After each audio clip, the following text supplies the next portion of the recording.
That's right, baby. It's time for movie trailer trash. Enjoy. Hello and welcome to Movie Trailer Trash. We just watched the trailer for Instant Family, a Yep. Mark Wahlberg vehicle. You paused. I thought I was going to have an end there. But you didn't. It was closed up rather quickly, wasn't it? My name is Charlie, And I'm Bethany. and this movie is it's different from stuff that we normally do. Well, I don't know if that's true. It's just another movie, and that's what we talk about. Yeah, but is we movies. often talk about... We don't talk about a lot of feel-good Well, stories. I think mostly that's because you like to avoid it, but we did just release one on Mary Poppins, so... Yeah, but that's its own thing. It's Mary Poppins. Well, but I'm saying it's Y'all. a feel-good, family-friendly, funny movie. But you know what? I don't think this is family-friendly. Oh, wow. I mean, is it PG-13? Is something like bad gonna happen? No, but I'm saying, is it PG-13? Maybe Mark Wahlberg It lets has the to F at word least fly be a little bit PG-13, every yeah. once in a while. I'm going to look up the rating Maybe- because I'm curious. Maybe there's some gratuitous sex scenes in it. Probably not. No, I don't think so. Yeah, it's PG-13. So Okay. that's what I'm saying. So like, it's not like not family friendly, but it's definitely not Mary Poppins family friendly. You know? So this movie is Mark Wahlberg and Rose Byrne, Yep. and they are trying to adopt a child, and they adopt an older child who comes with two other younger siblings. Yeah. And Who so happens to have two siblings? They do phrase it that way, like, all right, she comes with two other siblings. yeah, comes with seems Which- like a weird. Yeah, but I way get to it put though, it. because there are. I mean, that's the thing. Like, it's interesting. I think it used to be a lot less likely for people to get adopted as siblings because it is like an instant family. It's like a lot of people who want to adopt don't want to take on 3 whole kids at once. You know, Yeah. they're thinking Maybe oh, like a I'll be kid a and a parent. half, or like no, like a kid, and then maybe later on they'll 2 kids add to it. and 3/4. It's just that most people, if you're 88% of a Stop child. it. The point is, most people, if you're going to have a family, the natural way and not the adoption way, then it takes time. So you, in your mind, when you're choosing to adopt, you might expect to like build on the family as it goes. And it's kind of Right. overwhelming to have this instant family. Well, I think nowadays it's a lot more common for people to say these kids are a package deal because they used to just separate siblings like it was no big deal. And I think they're realizing, like, especially older siblings, that they have a bond and it really hurts them to break it up. So this movie, the whole thing is just literally what I just said in that one Pretty sentence. much, yeah. It's They it's adopt that, a family. and it's dealing with those things that you have to deal with, where you Well, you know. typical parent stuff, first of all, like funny parent trying to deal with kids. But then on top of it, trying to earn their trust and their love. And And the teenage kid is going to be very mad at them, but she's a teenager. she'll love them in the end, I'm sure. I'm sure. So it definitely looks and like I think family that's why feel-good. the feel-good movies are less interesting to me, It's because you they're can very see predictable. where they're going. Which Well, I think a it's lot not of times necessarily it's a not bad predictable. thing. You don't know what's going to stumble them along the way, but you know in the end it'll be okay. So I get what you're saying. Like, there can still be twists and turns, but it does look very funny. It doesn't look well, it's PG-13. So when I think of other great comedies that maybe this kind of reminds me of, it's probably not going to be as funny as those because those don't have to hold back. So like role models. What do you think it reminds you of? Well, that's what I'm getting to. So role models.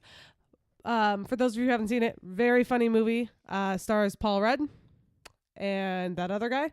Paul Rudd and that other guy. And basically, Paul Rudd gets arrested and that other guy, and they have to do a Big Brothers program for their community service to make up for being arrested. And so they're given these kids. One's like a little kid who has a foul mouth and is a jerk. Well, does And it then- remind you of that just because it's a similar Well, that's what I'm saying. It's a similar father-son thing, or that it's the style of comedy? Because I don't think it reminds me Well, of yeah, it. not the style. in the But what I'm style. saying is, if you'll let me get to it, I could tell you Oh, all about okay. the things I'm saying. All about him? So what I'm saying is, so they start watching these kids. These kids are rough kids. One of them's like a geek they can't relate to. The other one's kind of a jerk. But then they earn their love, right? And it does have feel-good moments and sweet moments. So the comedy can't be like that, because the comedy in that is like the little boy is throwing F-bombs all over the place. Dropping And, like, F-bombs. And the other guys being overtly like always talking about sexual stuff that he shouldn't be talking about. And there's a lot of weird stuff in it. But Well, it's weird because that movie, them doing that thing is not like the actual driving force of the characters. It is It's more of a romantic Rom-com. comedy where this Kind got of. shoved into it. Well, I actually and feel they like focus on that part. I actually feel like it's the movie about the two guys and the kids where a romantic comedy got shoved into it because the woman is barely in it. But his motivation throughout the entire thing until the very Is to win back end his girlfriend. is to not go to jail and win back his girlfriend. Yeah. And then they learn a lesson throughout. So whereas this one, they want a family. They want to adopt that. So there's a difference in this one. But I feel like the feel good part will be similar because Role Models is a feel good movie. It's like really sweet at the end. Like these kind of like stupid, selfish, older, adult men learn to like love and care about kids and learn that like kids can teach you a lot. And, it's really sweet. But it's cool. And they also like, they help the kids out too. But that humor is super intense. This humor is going to be PG-13 humor. So even a really funny PG-13, like let's say, here's a funny PG-13 movie. What's it called? Mean Girls. That's PG-13. And I know that because of the trivia where it's like they had to change something in it because they were going to have it be rated R. And they were like, yeah, I heard she made out with a hot dog. They were going to say something else that she did with the hot dog. Uh-oh. And then they made What it was the PG-13. other thing? Something about, sex. Oh, sex joke. Hot dog sex joke. But the point is, I know that it was PG-13, and that's hilarious. So I'm saying you can have a hilarious PG-13 movie. It's just going to be a different kind of comedy. It's not going to be that. I definitely don't think this is going to be as good as Role Models. Because I think that Role Models is one of the best comedies. Well, yeah, I think you maybe long time. overrate it a little bit, though. It is funny, but it came out around the same time as I Love You, Man, which is better by a lot. I think I like Role Models more. Why? I don't know. Because Role Models is a little more poorly made. Like it's a little How more so? cheesy. I like that. I like the. I'm saying it's poorly made. It looks cheesy. Poorly made? Yeah, like it's shot cheesily. The sets and stuff are cheesy, and in Role Models. Yeah, like the relationship stuff is all very unrealistic and cheesy, and like it feels like something that was made in the 90s. It feels dated. And it made the same time as I Love You, Man. Whereas I Love You, Man is hilarious and awesome. Okay. I think that you're just trying to find faults because you disagree with me. But anyway, this movie. But I am saying I own them both and I like them. This movie is written and directed by a guy named Sean Anders. Okay. Now, this is where. Who dat? Exactly. This is where it gets a little worrisome for this movie. He both wrote and directed Sex Drive, Daddy's Home 1 and 2. Oh no! The That's My Boy, which is that one with Adam Sandler and Andy Samberg. How did he get the? He also wrote, didn't direct, but wrote Dumb and Dumber 2. Oh no! And then there were these two. Okay, so here we go. He wrote these two movies that are similar stupidness to those other ones, but kind of have the people who have seen them say like they're actually really good and funny, but not a lot of people care. We're the Millers is one of them. That's a hilarious movie. See, and Hot Tub Time Machine is another one. That one's funny, but I mean it's dumb humor, but it's funny. Both of those movies, the commercial, like the trailers for them, look a lot like the trailers for all those other ones I just listed. And so if you haven't seen them, you just assume that they're the same thing. A friend had to put it on and be like, no, trust me. Right. And normally I'm just like, nah, it looks bad. So and it was so, I laughed so hard during that movie. All of those movies, so let's see. Sound bad. I looked up the Rotten Tomatoes for them. By the way, Daddy's Home 1 got 31% and Daddy's Home 2 got 19%. In fairness, when I saw Daddy's Home, I think when I saw Daddy's Home 2, when I saw Daddy's Home 2 trailer, I was like, I kind of want to see that. I never wanted to see the first one, but there was something about that one that seemed funny. Yeah. That happens sometimes. You're just like, that one seems funny. I don't know why. I don't remember who I heard talking about it, but it was a review of some kind that was about it. That was like, because it's where Mel Gibson is his dad. Yep. And it's like the whole thing in the first Daddy's Home is that like he's this cool guy and he hates everything and he thinks Will Ferrell's super lame. But in the end, they come together and they learn to raise their kids. Sure. Yeah. And whatever. And And in this one, they were just like, you're waiting for the moment where Mel Gibson like buys in to the whole family thing, but he just doesn't, and he's just a jerk from beginning to end and leaves at some point, which I thought was really funny. Interesting. But yeah, so Hot Tub Time Machine, We're the Millers. Hot Tub Time Machine has a 63%. Pretty good for what it is. We're the Millers has a 48, but an audience score of 72. Yeah. All the other ones have both real bad scores for both of them. So take that as you will, but for the most part, this guy and his writing partner, who has all the same movies, makes really bad, dumb movies. Sure, I bet you most of those movies have moments that are funny. You know what I mean? Sometimes people can be funny, but they can't string it all together. Well, like, there are funny parts in the trailer for Daddy's Home too. Yeah, and debatable. for some of those others, what else did he do? I'm trying to remember. Oh, no, not Dumb and Dumber. But I'm like anti Dumb and Dumber, the franchise. Like, I can't the first one is great. believe that anyone could even sit through the first one. The first one is great. I'd have to try it again. I was 13 when I tried it, and I was if you don't like it when you're 13, then you're not gonna like it. I was so bored. That's for sure. I guess 13 is the optimum age to see I don't know, Dumb and because for me though, as a 13-year-old girl, I feel like I was less inclined to like raunchy, stupid stuff. Yeah. But as an adult, I can enjoy it. Okay. Anyway, see, that's usually the reverse. I know, but I don't know. Like, I feel like 13-year-old boys are more likely to like raunchy stuff than 13-year-old girls. Yeah. They're not. Don't be sexist, though. I'm just saying, in my experience, you're right, though. But okay, listen. So this movie, if it's anything like We Are the Millers, I think it'll be good.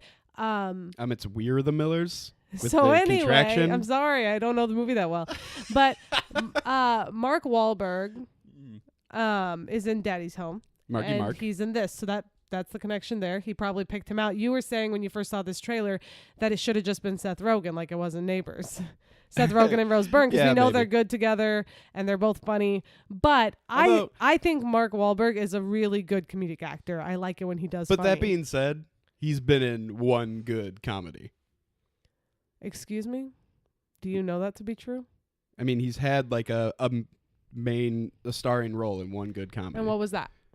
That would be The Other Guys, which a lot of people really don't like. Excuse me, what about Date Night? He's in Date Night for like 30 seconds. He's in it multiple times. He helps them save the day. Saying he's in Date Night is the same as saying that Gal Gadot is a Date Night, or Date Night is a Gal Gadot movie. No, because or she's Gal in it Gadot. in one scene. He's in it in at two least scenes. 3. At least 3. And one of them is to save the day. 2 scenes. And he's hilarious in it. She just shows up to show that he has a beautiful woman and then walks away. He has like whole scenes of dialogue. He's barely in it. You're wrong, and he's funny. No, he's one of the main reasons that movie is good. Like, he's so funny in that movie. That movie is a Will.I.am movie. Oh, come on. I mean, obviously, that's another hilarious part of the movie. No one's going to understand this date unless night, they have people. deep Date night trivia knowledge. Yeah, well, anyway, the point is, I think it could be good. I think it has some potential. I do think he's a funny comedic actor. And he was wonderful in The Other Guys. We already know Rose Byrne is hilarious. And the thing that I think is interesting about those two playing a couple, I do love is Rose that Byrne. They're both just gorgeous people who are funny. And both of them, you're like, why? How? How are you guys so funny? Well, and there you go. The opposite. How'd you get to be beautiful and funny? The opposite of Mark Wahlberg for quality of movie that they're in is Rose Byrne. Every time I've ever seen her in anything, it's hilarious. It's a great movie. I mean, I don't think you've seen him in very much, is what I'm saying, though. Like, I don't think he's been in a lot of comedies. Oh, comedy-wise, yeah, I guess you're right. But I do think he's a good actor in general. Yeah. I'm a fan. I agree with that. I'm a fan. But like Rose Byrne, just off the top of my head, Neighbors 1 and 2, yeah. Spy, Bridesmaids. I forgot about Spy. And then something else. Here's the thing. They both have good Probably. comedic timing, I think. And that's what you need. And if the script's any good, which I think it looks good, it looks cute. Like, yes, it's going to be a feel-good movie, but I think that there's going to be some really, really funny parts, That's too. why this one might be a little different from all the other ones that he's done, because literally every single other movie that he's done has just been based in, like, absurdity. Like, let's see how nasty we can make something, basically. Well, yeah, I mean, not Daddy's Home, though, I don't think, right? Is that one? Yeah, probably not. Maybe he's getting as he gets older. He's just writing his own life. Well, Do you it think does that's say possible? based on a true story. No, it said based on a true life. Is that what it said? It Maybe said he- something weird at the beginning. So like, okay, so he based started on a out. true family is what it said. He started off with Sex Drive, right? And so Sex Drive. By the is- way, that's the one where they go around trying to find the guy somebody to have sex with. no, they're going to a specific person he met online. They drive across the country. But I knew they drove across the country so he could have So sex. I never saw that's it. something that happened to him. He got catfished by someone, and he That's- wrote a movie seriously? about it. No, Oh, I'm you're I'm making theorizing. a funny joke. I'm sorry. theorizing. Sex Drive started out. That actually happened to him. Then moved on to That's My Boy, where he's getting married and his dad is a jerk, and so that moves into Daddy's Home 1 and 2, where he gets divorced. So he's Mark Okay, Wahlberg in yeah. that situation. Then he meets a new person and forms a family, and that's We're the Millers. And now he's coming out with this one, and it's the prequel to We're the Millers. You where clearly he don't adopts. understand We're the Millers. Well, he goes on a trip, right? Yeah, but he doesn't have a family. They're a fake family.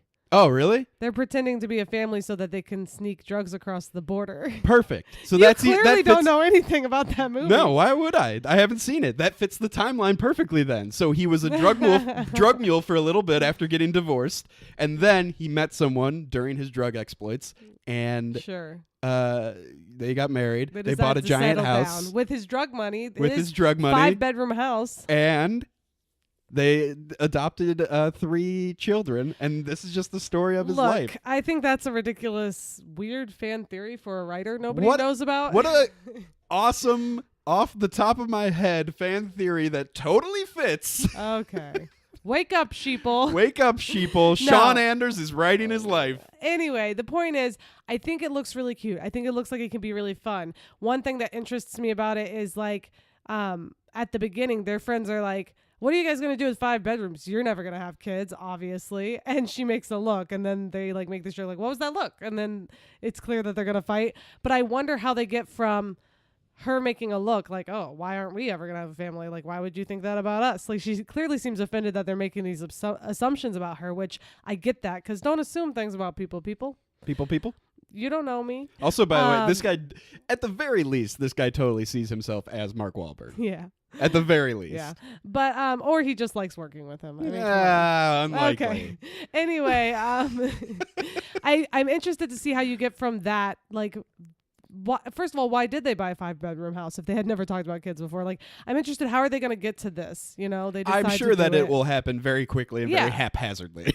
Well, I mean, I it don't- looks like. I don't think that there's going to be much story structure set up here.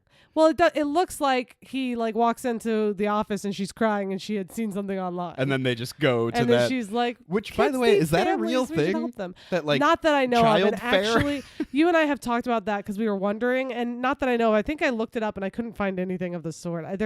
They called it the foster fair, right? The foster fair, and they were like, it's just a great way for us to come match get your children kid. Yeah. to match children and families quickly. It's like a animal. Like, what do you call that when they have an adopt a dog day or whatever? They bring dogs to the park. That's a little different though. I know. That's what I'm saying. That's why I was saying it's ridiculous. They're like, It's weird. it helps us to match kids with parents. And I'm like, do they do that? Because I have actually worked with kids in foster care. There's a no lot. way they do that. Yeah. Like, okay. So I worked, for those of you who are listening who don't know me personally, I worked at a camp for kids in foster cares for years. And I knew some who were like pre-adoption, post-adoption. I never heard of anything like that. So if it does happen, I don't think it happens in the Kansas City area, but I don't know. I mean, it's not a terrible idea, right? Like, but also they had like hundreds of kids. Maybe it's just the thing that happened to Sean Anders. I'm like- that he decided to put it in his movie. But I'm like, what organization is it that has these hundreds of kids? Like, foster kids live in like several different foster homes. There aren't really like huge group homes anymore most of the time, yeah. except for like short-term 12, like short-term like housing for There you go. children. There's a That's a thing. That's a real thing. You should go see Instant Family and then immediately watch Short Term 12. No, that would and just break you. look at That's the the wrong complete order. difference. That's the wrong order. Start with Short Term 12. Feel sad afterwards. Feel hopeless. Then see this movie and then be No. inspired to go and adopt a child. Short Term 12 ends on a decent note. Oh, it ends on a decent note, but it's still like for those. Here's the thing. It's upsetting. It's It is really upsetting, tough. but it's hopeful. Yeah. right? And Brie Larson's amazing in it. So Yeah. if you've never seen Short Term And 12, what's his name? Mr. Oh, Robot, God. Yeah. Remy He's Malek. in it. He's barely in it. He's barely in it. No, the guy that is in everything now, and I can never I know what you're talking remember about. his name. He's in He's in Get Out. Atlanta. He's in Get Out. He's in that new Sorry to Bother He's You. the guy that yells "Get Out" over and can't over remember again his name, and but Get Out. So that- those of you who've seen that, That should be enough to He's in know it. who he is. But the thing is, it's a great movie. But honestly, though, for people who don't know anything about kids in foster care or what the the system's like for kids, I think that movie can destroy people. Like it's upsetting to see Yeah. how some kids don't have a place to belong and they're going through all this stuff. And that's why, I think I love adoption and I love foster care and stuff. I've known kids and I know that that's part of the reason I'm partial to this movie. Right. I do think it has a lot of potential to be funny. It's got 2 funny people in it, and We're the Millers is funny. It's actually We're the Millers. Hot Tub Time Machine was funny too. It was ridiculous but funny. It was Which, kind by of the way, funny in John like a Cusack hot rod kind of way. Was in that. Isn't that weird? John Cusack, yeah, and also that bald guy. Well, yeah, Rob Corddry. He's like, he's usually with those guys. Rob Corddry, Really? Craig Robinson, He was Adam funny Scott. in it. I think Adam Scott's in that. You know names better than me. Well, I've studied names for my entire life. What? I know most of them. Okay. There's a few. Look, I think we're both getting off topic, but I will say this: that you think we're off obviously- topic just talking about all the names we know? Obviously, I'm a little Greg, Jerry, partial. Stop it. Obviously, I'm a little partial to this movie because I have such a soft spot for foster care and adoption, and I think it's awesome whenever it's represented well in TV. All right. Well, In TV, wow. In movies. let's move on to where, when, and how you're going to see it. Okay. Where? When? How? Are you going to see this movie? All right. So, where am I going to see this? When am I going to see it? How am I going to see it? Well, let's see. It comes out on the 16th of this month, November. 2018. For those of you who are listening to this late or something. I don't think they would care about when it comes out then. Point is, it's coming out soon. It comes out the same weekend as Fantastic Beasts, The Crimes of Grindelwald. It also comes out the same weekend as Widows, which is oh my goodness. Gillian Flynn's new movie. I've got stuff to tell you about that. 2 of my friends got free tickets to see that last night. All right, well, after we're done Okay. with this. I'm going to see this movie eventually. I don't know if we'll get to see it in theater because, unfortunately, and something we haven't told our listeners yet, we got rid of our movie pass. That is true. So we can't just willy-nilly see movies anymore. I mean, we can. You were defending we're it so capable. aggressively. I loved it. I was defending it so aggressively because it was still working for us. Yeah. And here's the thing. Maybe that's People why who- it stopped. They listened to the podcast and they're just like, wait a minute, they shouldn't be getting this sort They're of like, treatment. oh, wow, it's working for them. So they made it. It got to the point where we could only watch one movie at each theater each day. Like literally One showing. one showing of a movie. So it would be like 7:00 at this theater, one movie Yeah. for the whole day. That's the only one you can see. I'm like, what? So we got out. Sorry, got guys. We loved it while it lasted. But because of that, I don't know if we'll see this one in theater because we have to see Fantastic Beasts, The Crimes of Grindelwald, The Crimes of Grindelwald. in theater. The Crimes of Grindelwald. And it's cool because we'll be visiting family and friends in Chicago. Maybe we can get some friends or family to go see it with us. Last time we saw Fantastic Beasts, we were in Chicago. Yeah, The first one we saw with a friend. So you did. we have to see that. With Brandon Prosek. And we're Shout going to be out. traveling. So, Name drop. and we're going to be celebrating holiday time with families. So we probably won't see this till it comes out. And I would love to see it in theater just to support it. But Well, I was It's going to fine. say that we I don't can watch think it. I don't think that I We would can see rent it. it. I don't think that I would see it until it comes out on a streaming service, Mhm. which I think that it will. Or we could rent it. Maybe. We could stream rent it. There's so Rent, many stream it. other things that I would rather rent than that already. Well, yeah, but we can rent it on a night where we're like, I don't know what I'm in the mood for. I just don't want to feel sad. I just realized I'm laughing because I realize that's a very me thing. Like you don't have those nights where you're like, I just don't want to feel sad. Can we watch something not sad? Look, That's what sports I'm are not for. sad all the time, people. Okay. That's what sports are for. But all I'm saying is, when we want a feel good movie, we can rent it. But I don't think that We I might would. be in the mood. Wait, I I'm sorry. I would watch it until it comes out on a streaming service. I think that, and actually I might save this until we move on to Rotten Tomatoes. But yeah, so that's just me personally. Okay. I would like to rent it probably before the year is up. And you obviously, if you do want to see this, maybe just wait anyway, because it's not one that would be especially special in theaters. Yeah. I don't think, there's no reason you need the special effects. That's why you have to see Fantastic Beasts in theater, because it has the special effects and the cool things you want to look at. And you don't need to support this guy. He's already made so many he'll bad be movies. All right. Why is he still around? Hang on. Not only has he made bad movies, he's making money off of them like is he crazy. Though? Are these movies making any money? There is a reason that there was a Daddy's Home 2, and it's because it's making money. It's making money. Do you know what all these movies audience are so score bad. it had? Daddy's Home 2? I feel like less. Really? Yeah, they were all around the same. So I think it was the first one was like 31 and 42%, and then the second one was like 19 and 30 something. Well, okay, we'll move on in a second, but I was just gonna say, so you want to wait till streaming? I want to rent it at some point. And then we have lots of other things we got to see in theaters, and unfortunately, we just don't have all the money in the world anymore. All right, let's move on to Rotten Tomatoes. Okay. Rotten Tomatoes percentages. Rotten Tomatoes percentages.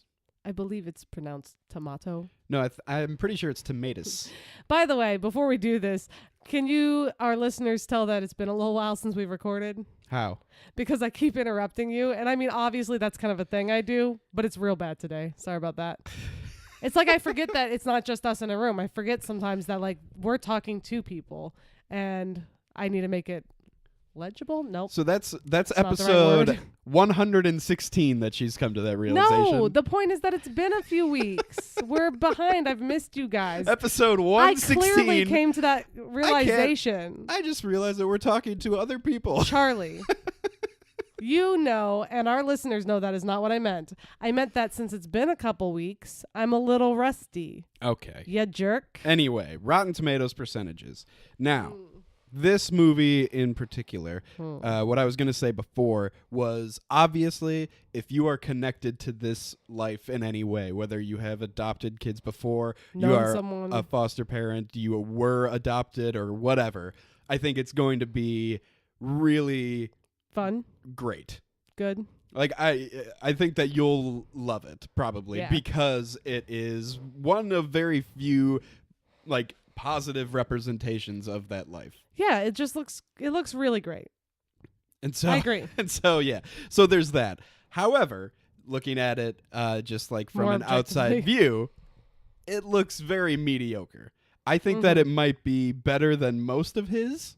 Oh, it better be. I think that I would put it at a 45 to 50%. Wow. In my mind, and that's just because it's probably not going to be critic score. Yeah, it probably won't be very special. They'll say it wasn't that original or was kind of predictable. There'll be some cheap jokes and stuff like that, but I think that overall, personally, that it'll probably be fine. And especially if you have that life experience, you'll probably like it. Yeah, the audience will probably like it. So I don't see the audience not liking this. The audience is gonna like it. Okay. I would be shocked if they didn't. I'm not saying they're gonna give it like a wild high. What if there's a bunch of people who are like really big Mark Wahlberg fans of those terrible movies that he makes, where he's just like, I thought it would be more like Daddy's Home 1 and 2. He doesn't make. I don't know if these movies are terrible because they got high ratings on Rotten Tomatoes, but those ones where he is like puts himself in the center of like an American hero type situation, like everyday guy like, saves the day. The guy on the oil rig, that saves starts the oil to rig, fall into the ocean. The guy who at like the Boston Marathon, who like Boston saves Marathon the day. Guy. I think he was in a 9/11 movie once. I think so. The Lone Survivor. Recently, he was in that weird movie. What was that? Where we had no idea what it was about. It was just like he was wearing some sort of uniform. I don't know. That might have been the Boston Marathon one. I think that no, might something be else came out real recently. Oh, my really? parents saw it. Remember, we were like, "Oh no," and they were like, "Yeah, it was bad." Anyway, okay. So you think 40 something is that what you said? Yeah, from critics, probably a lot higher from audience. Do you have let's just say guess for audience or no? Let's say 75. All right. So I think this is going to be significantly better than his other movies. And better than Hot Tub Time Machine? And watching the trailer for this reminds me, honestly, a lot of how I felt when I watched the trailer for Neighbors, where I was like, Yeah. that looks like it could be funny, but it's probably not going to be the best thing ever. And then, honestly, it was. It was not the best thing ever. I love Neighbors. I love it, and I love Neighbors too. They're very good comedies, in my opinion. They're high up there for me on my list of comedies. They Anyway. are certainly underrated. I will say that. So, I think that this will also be pretty good. Like I think that the trailer, you don't want to give away all the jokes, you know? You don't want to give away everything. So I think that it showed just enough to get you to go like, oh, that's cute and kind of funny. I'm guessing it's going to get a 72%. I think the critics are going to be much more favorable because it is a topic that matters. And think about it, especially recently. You want to put a bet on it? No, of course not. That's not what we do here. We just put it out there into the world, and then we tell people later, yep, we were wrong. So she's clearly not confident. He Look, said to the other people that were listening. So anyway, guys, I think it's going to get a 72% because I think that right now, especially, we're in a place in the world where critics are giving really high marks to things that they think show representation that didn't before. Like, Yeah. I loved Love, Simon. It's a very good movie, and I think it deserved high marks, but it got like 93%.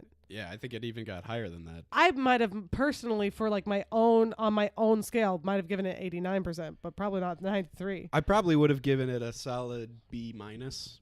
Yeah, it was a fun movie, but they gave it an A. You know what I mean? And then obviously Crazy Rich Asians, which in my opinion probably deserved about 78%. I'm sorry for all those lovers out there. A lot of people really loved it. I'm being a little bit of a hater, but I enjoyed it. It was fun, but people are just so excited to finally see representation in the world, right? Wonder Woman. Wonder Woman, great movie. What were you saying about it? It's got a little bit of a look. Wonder Woman. She's What about else to was get it into recently? it, and she decided against Black it. Panther was amazing though.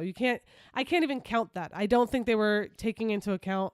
I don't think they were like saying like, and it's nice to see representation. I think that movie I was still just wouldn't have given it amazing. a 95. I would have given it a 90 at least. I Probably. would have given it an A minus. It was a great movie. Mm. Anyway, the point is though, I think right now is a very favorable time for people feeling that heartwarming feeling. And Yeah. And it is a favorable example. A lot of times when you think of But if there's when you one think of thing, Hollywood, if there's one thing that critics love, it is raining on parades. sure, but okay, Hollywood, just in general, over the years, Hollywood, when it represents children who are orphans or in foster care, it's always this like ridiculous sob story. And like, yes, like I said, I mean, short-term 12 is upsetting. Kids go through terrible things, and that's unfortunate, but it's like, you know, oh, little orphan Annie, you know, like, I don't know. I've never What seen was that. I that? clearly don't know. Is that the theme song to No. Little Orphan Annie? Oh, Little Orphan Annie. It's a hard knock life for us, right? But it's like, it's always over the top. It's always like the little poor orphan boy asking for more soup or, you know, I just feel like there's a lot of over the top representations. Batman. Or it's like the troubled kids. You know, a lot of people don't know much about foster care. I just found out recently that people think kids are in foster care because they're bad kids. It's like, Right. no, their parents were bad parents. Like, calm down. The kids have nothing to do with it. But they show these kind of bad representations of it, or really, really fake Well, representations. I don't know about fake. I would say maybe overly realistic to the point where No, They short term 12 was realistic. they zoom in on really upsetting, terrible stories. No, short term 12 was realistic and upsetting. But I'm talking like Annie, Orphan Annie, and Oh, like well, yeah, I guess. there yeah. there's so many movies So like over the really old all ones of Hollywood. There's so many where- movies where it's like, oh, that poor orphan girl, you know, or where like it was like bad to be an orphan. yeah, Well, I mean, where you know, where you know or what I they're mean. like second class citizens, you know. I'm just saying, I think that it'll be a nice fresh take on like a realistic, like happy story, because that's what I mean, most adoption stories are really happy, you know. Right. It's a family being made. Like, that's awesome. So I think that it'll get 72%. I'm not giving it crazy high, you know, marks here. Mhm. Why do I keep saying marks? I I don't cling know. onto a word and I can't let go of it. The point is, I think 72 is reasonable. I'm surprised though that We're the Millers got so bad, so I might be way off on this. But if 60-something% for Hot Tub Time Machine, I think this can get at least in the 60s. But I'm gonna shoot for 72 as a hopeful person. And then I think the audience will give it 84% at least. Oh, wow. 84. It's a feel-good movie. People want to go and feel good, man, especially, the world. You wake up, you look outside, and you're like, ugh, the world. And then you go and you watch this movie, and you're like, oh, the world. You know? Aw, the world. Well, that's a good place to wrap it up. Oh, sure. You can go to our website, mttpodcast.com. You can follow us on Twitter at mttpodcast. Go to Facebook and search Movie Trailer Trash. Instagram at Movie Trailer Trash. You can see all of Charlie's designs there. So many designs. He's great. So great. Well, before we... Also, as usual, you should follow our friends Entertainment Buffet at Entertainment Buffet and subscribe to their YouTube channel as well. Yes, and before we leave, a little bit of, I guess, an announcement for our listeners, our regular listeners. This is news to me. As you guys have noticed, we were gone for a couple weeks, and things are getting really hectic. We've been doing these trivia nights in Kansas City, and of course, right now it's the holiday time. We're going to start doing a podcast every other week instead of every week. So I know you guys love us and you want a lot of us. Oh, man, You'll still get a lot of us. I heard the awe from hundreds and thousands of people across the world. But here's the thing. You're still going to get an episode every 2 weeks. And then also we will start doing some special episodes too. You know, we've done a couple special episodes. We did our Mission Impossible episode. Maybe we'll do one where we just use robot voices. No. That might be fun. No, special topics. Beep not boop. like weird. Anyway. So thanks for sticking with us. You know, we're just mixing it up a little bit. This way we can dedicate more time to the episodes we do. And also we can make sure we're picking good movies and fun movies to talk about. And then also for those of you in Kansas City, don't forget trivia the last Thursday of every month. Yep. Except for December, we're taking a break. But the last Thursday of November is a week after Thanksgiving, and we will be doing a holiday-themed movie trivia night. For those of you in Kansas City, don't miss out. It'll be awesome. Half of the questions will be about Arbor Day. Nope. No? Nope. I'm going to have to make some edits. All right. We will talk to you guys next time. Thanks for listening. Goodbye, my instant family. They're just our listeners, not our family. Listener family. I mean, we love you like family, though. It's fine. Goodbye, family.